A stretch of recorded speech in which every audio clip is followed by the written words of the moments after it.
World peace and peace to the world, and welcome to another episode of Voice of the Spirit. And today we are going to go a little bit more in depth into the sacral chakra. Some people say the sacral chakra, tomato, potato. But I normally say the sacral chakra, so I'll just kind of use that for today. But the sacral chakra is a very important chakra. It represents the reproductive part of the physical existence when you bring forth life with your counterpart, with your mate or your wife, your spouse or your husband. So it's very important. It's the energy of physical connection, right? It's your sensuality, it's your sexuality. It's a very, very important energy. And because we live in America, this country has like a sort of a taboo, outlook on, sexual energy. So it's sort of hard to develop that because it's sort of, taboo. So people don't openly talk about it, and normally people don't talk about it. So either you suppress it, or you may go a little bit too far to the left with it. So it's very important that as you get older, as you get to a certain age, really when you turn 18, or 21, you should really start to create a healthy education on how to maintain balance with your sensual energies.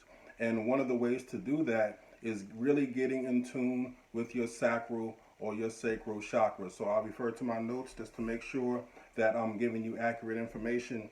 But basically, this energy is not only for the creation of life, it's also for the creation of anything that you want to bring forth, that you want to manifest into the physical world. So if you are motivated by your sacral energy, you may want to paint a beautiful picture or carve, a beautiful sculpture or write a beautiful poem or write a beautiful story.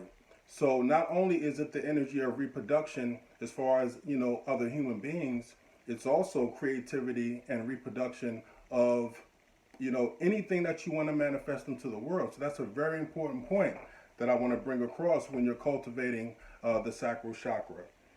So let's also get into what the elements are, what crystals you could use to cultivate the sacral chakra. And like I said, as always, please hop on Google. You have some time. You know that there's no excuse now. Hop on Google and do your information and really get to know who you are as a spirit being. It's very, very important that you get to know who you are as a spirit being, because now we can't really focus on the material success part of life. I mean, you can. I mean, we should be.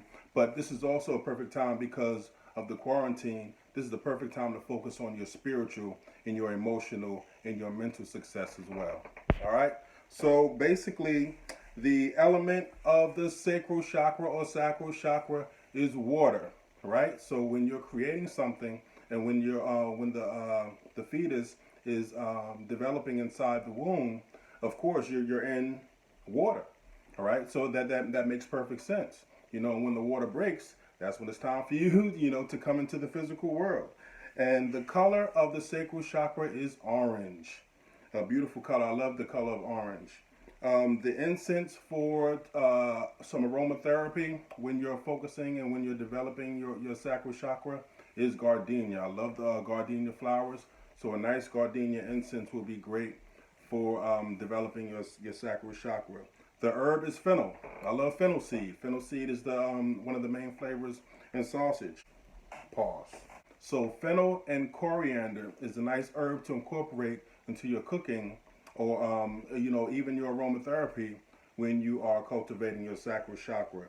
And last but not least, the crystals that you want to use to meditate with your sacral. Like I said, you could just sit it in your lap as you meditate.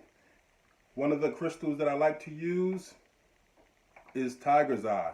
I love tiger's eye. This is a nice piece of tiger's eye that I use.